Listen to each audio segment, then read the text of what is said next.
Boa tarde, meus amigos. Aqui é o Fred Costa, coordenador da empresa Calsalve. Bom, pessoal, hoje, mais uma videoaula, a gente vai comentar um pouco sobre a Lei 11.901, de 12 de janeiro de 2009. Por sinal, a lei que regula a profissão dos bombeiros civis no nosso país. Hoje nós teremos a presença ilustre do meu amigo, Homero Batista Catunda, bacharel em Direito. Ele vai nos ajudar para que a gente tente, da maneira mais didática possível, comentar e falar para vocês como é essa lei, como ela funciona, quais são seus artigos, enfim, nós teremos aqui alguns minutos para a gente conversar a respeito disso. Vamos começar, inclusive, com o Homero. Olá a todos, vamos lá, para termos início, para conhecer a futura profissão que vocês estão nesse momento abraçando. Lei 11.901 de 12 de janeiro de 2009. O artigo 1º fala: o exercício da profissão de bombeiro civil reger-se-á pelo disposto nessa lei. Então, nós estamos falando de uma profissão. E o exercício dessa lei se dá através de uma lei federal. É essa lei federal que vai reger toda a profissão de bombeiro civil. No artigo 2º fala: considera-se bombeiro civil aquele que, habilitado nos termos dessa lei, exerça em caráter habitual, função remunerada e exclusiva de prevenção e combate a incêndio. Bombeiro civil não é voluntário. Bombeiro civil ele exerce uma profissão remunerada, como se fosse um vigilante, como se fosse qualquer outro trabalhador que presta um serviço a uma empresa. E essa prestação de serviço, ele vai receber o quê? O seu salário, que é a contraprestação por conta do serviço que ele realiza. Que serviço é esse? Prevenção e combate a incêndio. Como empregado contratado diretamente por empresas públicas ou privadas, sociedade de economia mista ou empresas especializadas em prestação de serviço de prevenção e combate a incêndio. Para vocês entenderem melhor, o bombeiro civil, ele vai o quê? Ele vai atuar na esfera privada ou na esfera privatizada. Resumindo, ele vai trabalhar num shopping center, num supermercado, num banco, numa escola, numa faculdade, numa indústria. Para você ter uma ideia, quem faz um serviço de prevenção e combate a incêndio na Câmara dos Deputados são bombeiros civis, porque ali há uma empresa pública que administra esse serviço na Câmara dos Deputados. Na Petrobras você pode ter bombeiro civil? Perfeitamente. É um empregado como outro qualquer que vai fazer um serviço especializado. Nos Correios você pode ter? Perfeitamente. São empresas públicas, uma sociedade de economia mista, ele vai trabalhar como empregado daquela empresa. Por isso, é em caráter habitual, ou seja, ele vai ter uma jornada de trabalho, vai ter um serviço especializado, para que assim ele possa prover a segurança no âmbito daquele local privado. Mas na frente ela diz: no atendimento a sinistros, ocorrências, em que atuam em conjunto bombeiros civis e bombeiro militar, a coordenação e a direção das ações caberão com exclusividade e em qualquer hipótese a corporação militar. O que é que significa isso? Que o bombeiro civil vai estar no meio da rua atendendo uma ocorrência? Essa é a função, essa é a profissão do bombeiro civil? Não. Vamos imaginar aqui, que eu tenha uma equipe de bombeiros civis que trabalha de forma permanente, ou seja, com habitualidade, numa empresa de correios. E aí tem um grande incêndio, tá certo? Quem é que vai ser primeiramente acionado para combater esse incêndio? Lembre-se, é prevenção e combate, ou seja, o bombeiro civil também vai ter a função de execução de combate a incêndio diretamente dentro daquele espaço privado. Inicialmente é o bombeiro civil. Obviamente que a depender da ocorrência, a depender da complexidade dela, pode ser que os bombeiros civis já deem conta e já resolvam. Talvez eles precisem de reforço. Esse reforço que vai chegar é o bombeiro militar, que atua no ambiente público, mas que nessa situação ali vai atuar em sintonia com o bombeiro civil. Eles vão trabalhar em equipe. Nessa situação, o bombeiro militar assume a coordenação da ocorrência e ele vai dizer onde é que o bombeiro civil deve atuar. É muito comum isso acontecer, principalmente em empresas de grande porte. Imagine aqui no Ceará, um complexo portuário do Percém, que é enorme, que tem muitas caldeiras, e que quem melhor conhece as rotas de fuga, quem melhor conhece aquele local do espaço privado é o bombeiro civil, que está lá todo dia. Então o bombeiro militar, quando chega, ele assume a coordenação, mas o bombeiro civil vai atuar conjuntamente ao bombeiro militar. Pronto. Ficou bem esclarecido, né, o artigo 1º, o artigo 2º. Então vamos lá. No artigo 4º, ele fala na lei, ele fala das classificações do bombeiro civil, né? Ao contrário das corporações militares, não existe uma patente quanto à profissão de bombeiro civil. Nós temos classificações, né? Esses profissionais são classificados, né, em nível básico, combatente direto ou não do fogo, né? Entre eles nós temos a função de bombeiro líder, né, aquele formado como técnico em prevenção e combate a incêndio, de nível médio, comandante da guarnição no seu horário de trabalho. Haverão, evidentemente, outros comandantes, dependendo do seu horário de trabalho, não é isso? O bombeiro civil médio é aquele formado em engenharia, com especialização em prevenção e combate a incêndio, responsável pelo departamento de prevenção e combate a incêndio. Então nós temos três, tipos, né?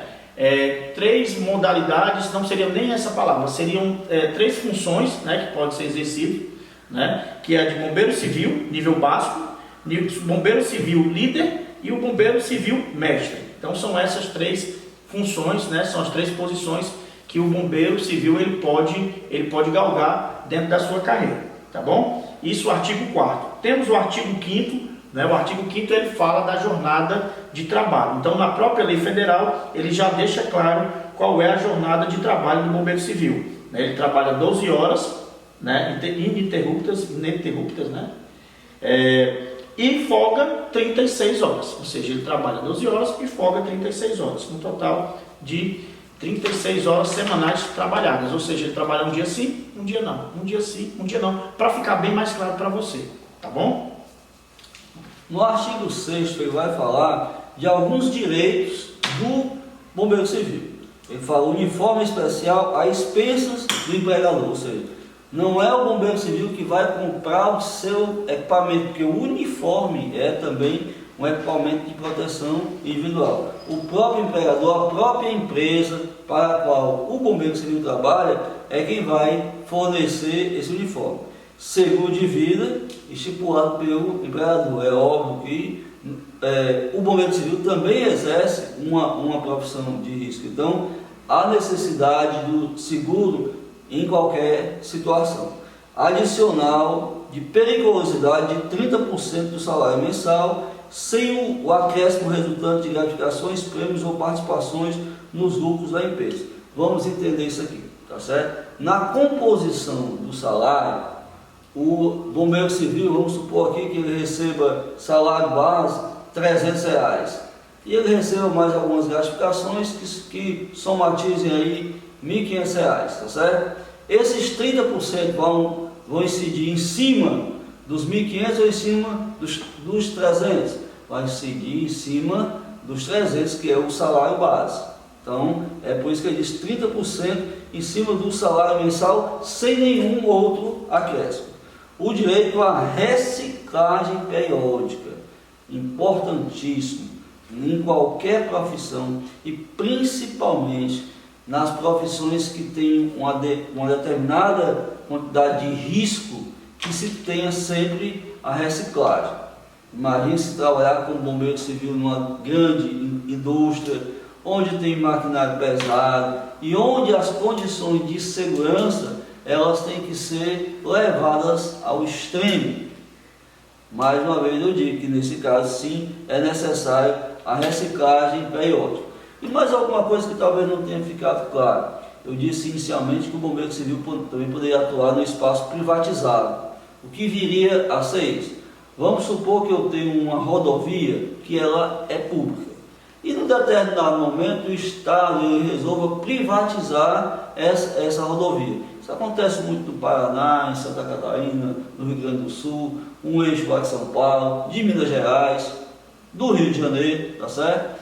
Aquele espaço ele passa a ser privado, ou seja, a pessoa para transitar naquele espaço, naquela rodovia, ela tem que pagar um pedágio. Como aquilo ali é uma empresa, ela é obrigada a contratar o bombeiro civil. Então, todo o serviço de emergência, para atender a ocorrência naquele trecho ali, quem pode fazer é o bombeiro civil ou o socorrista contratado. Então, trata-se ali de um espaço privatizado. Ele vai trabalhar para quem? Para a empresa que faz parte daquele consórcio público. Pronto, pessoal. O artigo 7º foi vetado, então nós temos o artigo 8º. Ele está escrito da seguinte forma: as empresas especializadas e os cursos de formação de bombeiro civil, bem como os cursos técnicos de segundo grau de prevenção e combate a incêndios, que infringirem as disposições desta lei, ficarão sujeitos às seguintes penalidades: advertência, proibição temporária de funcionamento e cancelamento de autorização e registro para funcionar. Vamos lá, pessoal. O artigo 8º, ele deixa assim algumas margens, né? algumas arestas. Por isso, nós temos uma NBR, né? 14.608, né? Da Associação Brasileira de Normas Técnicas, e essa NBR, que nós teremos um outro vídeo para a gente comentar a respeito dela, ela entra e se aprofunda mais nessas questões das empresas especializadas. Por exemplo, também fala do tipo da ementa do curso, que deve ser, dos cursos que deverão, né, da grade curricular das empresas que prestam esse tipo de curso, né, para bombeiro civil. Então, assim, no artigo 8º, ele deixa muita coisa assim meio aberta, mas já existe uma NBR, que é essa que eu falei, a 14.608, que a gente vai comentá-la também, que ela fala um pouco mais, ela entra mais, cria algumas situações para que realmente se regularize, se tenha um padrão, né, de formação dos bombeiros civis, dos cursos de bombeiros civis. Então, ela deixa bem claro que qualquer empresa que ela infringe essas disposições dessa lei, né, elas serão sujeitas a essas penalidades. Mas não fala quais são as penalidades, como funciona. Então isso tudo, boa parte disso estará nessa NBR 14.608, que a gente falará em breve. Dando sequência, no artigo 9 ele fala que as empresas e demais entidades que se utilizem do serviço de bombeiro civil poderão firmar convênios com os bombeiros militares dos estados, territórios e do Distrito Federal para assistência técnica a seus profissionais. O que é que significa isso? Tá certo? O bombeiro militar, pelo exercício constante da atividade, ele pode desenvolver alguns protocolos que eles podem auxiliar diretamente no atendimento de ocorrências. O bombeiro civil, ele atende a ocorrência dentro daquele espaço privado. E é óbvio que o conhecimento, né, ele vai sempre se aperfeiçoando.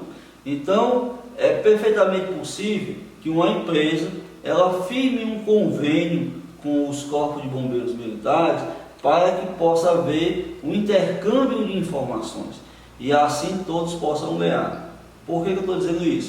Se eu tenho um bombeiro civil numa empresa que ele é bem equipado, ele é bem treinado, ele está capacitado a desenvolver a sua atividade naquela empresa, ele vai ser o primeiro a atuar. E essa primeira atuação pode fazer uma diferença significativa. Então, interessa por demais que essas informações, essa troca de protocolos possa ser assegurada e assim o bombeiro civil capacitado vai facilitar muito o trabalho do bombeiro militar. Bom, pessoal, então gostaria de agradecer a presença do nosso amigo Homero Catunda, né? Eu acho que foi bem proveitoso, né? A gente precisa ser bem didático, né, com a apresentação dessas videoaulas, ok? Então, até a próxima aula.